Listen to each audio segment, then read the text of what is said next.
60% na nga nahuman ang pagtrabaho sa Phase 1 sa Cebu Bus Rapid Transit Project dinhi sa Sugbo.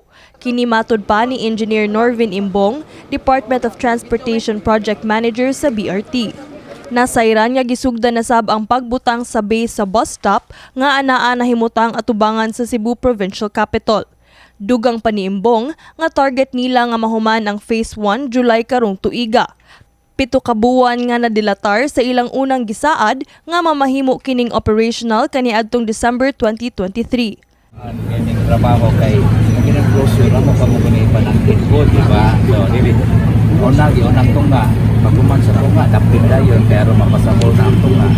So dili gyud bitaw kay muna brochure tani kay sa bawo tanan mga ginanapan na sa sadas mga. Medyo na po mga along the way pipes din ha. Hindi pagkuha naman sa drainage na naa pero wag mi makuha sa mga kining ato mga telcos o mga kuan manang say mauknol sa unong ni kadiyo sa mga pagpatan. Gani padayon gihapon karong adlaw ang pagdemolish sa skywalk dapit sa Fuente Osmeña Rotonda. Pasalig ni Cebu City Councilor Jerry Guardo, kinsa head sa Committee on Infrastructure, nga hingpit na nga mahuman ang pagkuha sa skywalk karong weekend. Ug karong umaabot Lunes, ablihan na pag-usab sa mga motorista ang gisiradan nga bahin sa Fuente Osmeña Boulevard kung asa nahimutang ang skywalk. Karong adlaw mahuman na to tangtang ang tanan dito. Mao ilang timeline, mahuman na to tangtang ang katong apikas nga site katong 5 ka slab. And then ang kani mahuman nila Saturday ag Sunday. So by Monday pasabol na ni siya ang atuang kalsada.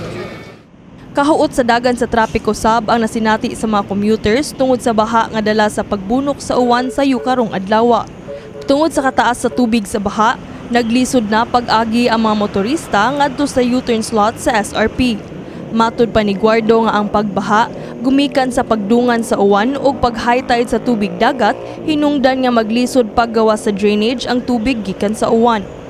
Inigay tide sa tubig o niya ulan, mag-abot sila. So, ang water coming diri sa kuan, maglisod siya, discharge pa dong sa gawas. That's usually ang problema gina siya kung magdungan high tide plus ulan pa magsugat siya. Kini si Queenie Holigon alang sa MyTV, Cebu.